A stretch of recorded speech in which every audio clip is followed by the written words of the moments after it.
अस्सलाम वालेकुम जी, मैं ज़ीशान अपने YouTube चैनल पर आपको खुशामदीद कहता हूँ। दोस्तों, मियाँ मोहम्मद नवाज शरीफ साहब को पाकिस्तान से इंग्लैंड गए हुए लगभग कोई 3 साल होने को हैं। इस अरसा के दौरान इमरान खान नियाजी और इनके जो हवारी हैं, जो कि अब रिटायरमेंट ले चुके हैं, बाजवा साहब, फैज हमीद साहब, तो इन लोगों ने मुल्क को दोराहे पे खड़ा कर दिया। इमरान खान और इसके हवारियों ने, चाहे वो फैज हमीद हो, चाहे वो जनरल बाजवा हो, चाहे वो उस्मान बुजदार हो, पिंकी पीरनी हो, गोगी हो या और लोग हों, इन्होंने मुल्क को इतनी बेदर्दी से लूटा कि मुल्क की मैशत की सूरत हाल ये है कि IMF इनको कर्जा नहीं दे रहा। इमरान खान साहब ने मुल्क के साथ दुश्मनी की और IMF से उनकी मनपसंद शराइत पे कर्जा लेते रहे। अगले 10 सालों का इस बंदे ने प्रोग्राम बनाया हुआ था कि आप हमें कर्जा देते जाएं, अपनी शराइत पर हमें कर्जा देते जाएं, कोई बात नहीं, हमने ही हुकूमत में रहना है। तो मुल्क की मैशत का ये हाल है कि मुल्क किसी वक्त भी दबालिया हो सकता है। मैशत का इतना बुरा हाल है कि इलेक्शन करवाने के लिए भी रियासत के पास पैसे नहीं है। इतना इन्होंने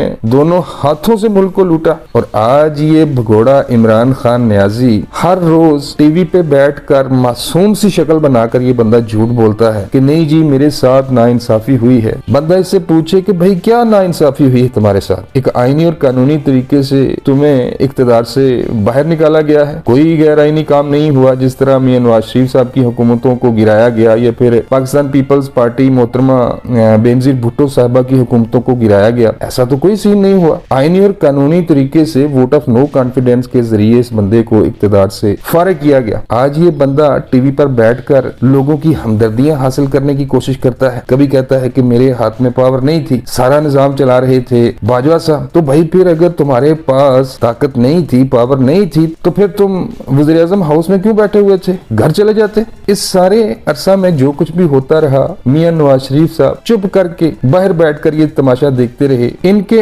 अपने वोटर सपोर्टर पार्टी के सीनियर रहनुमाओं ने भी मियां नवाज शरीफ पर दबे लफ्जों तनकीद की कि मियां सब कुछ बोले, राजों से पर्दा उठाएं, किन लोगों ने आपके खिलाफ साजिश बुनी। लेकिन मियां साहब चुप करके बैठे हुए थे। अगरचा अब उन लोगों ने ही इन राजों से पर्दा उठाना शुरू कर दिया है। जनरल बाजवा साहब के इंटरव्यू रिकॉर्ड में पड़े हुए हैं। वो कहते हैं कि हम इमरान खान साहब की मोहब्बत में पागल हो गए थे, हमारे सर पे इमरान खान को इख्तिदार में लाने का जुनून था, हम सब कुछ भूल गए थे। मियां नवाज शरीफ साहब को बेईमानी के साथ बाहर निकाला गया, उन पर झूठे केस बनाए गए। ये जनरल बाजवा साहब इकरार कर रहे हैं। तो जिन लोगों ने मियां नवाज शरीफ साहब को सियासत से बाहर किया, इनके पूरे खानदान को अदालतों में रोला, लेकिन मियां नवाज शरीफ साहब फिर भी नहीं बोले। लेकिन आज 3 रुकनी बेंच की मनमानियों के बाद मियां नवाज शरीफ के सब्र का पैमाना लबरेज हो गया। अरसा दराज के बाद कल मियां नवाज शरीफ साहब ने लंदन में एक प्रेस कॉन्फ्रेंस की और उस प्रेस कॉन्फ्रेंस में मियां नवाज शरीफ साहब ने साफ साफ ये कह दिया कि भाई जो बेंच ही हमें कबूल नहीं, तो हम उस बेंच का फैसला कैसे कबूल करेंगे? जिस बेंच पर हमें इत्मीनान नहीं, हम उस बेंच का फैसला नहीं मानेंगे। ये मियां नवाज शरीफ साहब ने कहा। इसके अलावा ये भी खबरें आ रही हैं कि मियां नवाज शरीफ साहब ने वज़ीर-ए-आज़म शहबाज शरीफ साहब से भी ये कहा है कि कुछ भी हो जाए, आपने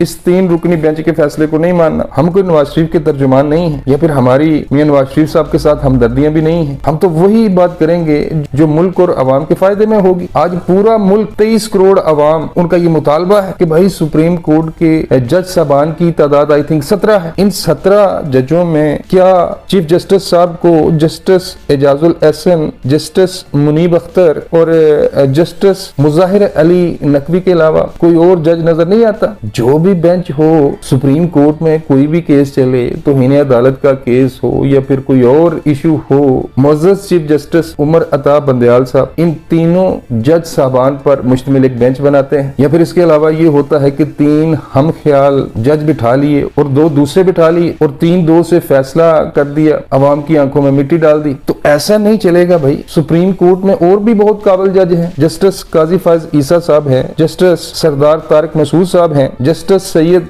मंसूर अली शाह हैं, जस्टिस यहिया अफरीदी हैं, जस्टिस अमीनुद्दीन खान है, जस्टिस जमाल खान मंदोखेल है। इसके अलावा और भी कुछ मुअज़्ज़ज़ जज साहबान हैं। तो अवाम मुअज़्ज़ज़ चीफ जस्टिस उमर अता बंदयाल साहब से ये सवाल करती है या उनसे मुतालबा करती है कि क्या ये जज अहलियत नहीं रखते कि इनको भी बेंचों में शामिल किया जाए? आपने कभी सुना कि जस्टिस काजी फायज ईसा या जस्टिस तारिक मसूद साहब या जस्टिस मंसूर अली शाह, इन जज साहबान को चीफ जस्टिस साहब ने अपने साथ बिठाया हो। एक केस हमें बता दें, जब भी किसी नून लीग के केस पर समाअत होती है तो ये 2-3 जज साहबान को अपने साथ बिठाते हैं और फैसला कर देते हैं। तो भाई अब वो पुराने दौर गुजर गए, अवाम देख रही है, आपकी एक एक हरकत पर अवाम की नजर होती है। तो पीर को फैसला है जी, अगर तो ये फैसला इमरान खान साहब के हक में आया तो मैं आपको पहले ही बता देता हूँ, मियां नवाज शरीफ की स्टेटमेंट आपके सामने है कि ना मियां नवाज शरीफ साहब इस फैसले को मानेंगे, ना हुकूमत मानेगी, ना हुकूमती इत्तेहाद में जो जमातें हैं ना वो मानेगी, ना एस्टेब्लिशमेंट मानेगी, ना रियासत पाकिस्तान मानेगी इस फैसले को। क्योंकि भाई नजर आ रहा है तमाम सियासी जमातें, अवाम ये मुतालबा कर रही है कि फुल कोर्ट बना दें, फुल कोर्ट बना दें, वो जो भी फैसला करेगा सबको कबूल होगा। लेकिन नहीं बनाया जा रहा फुल कोर्ट, अपनी अना का मसला बना लिया है इन लोगों ने। तो जब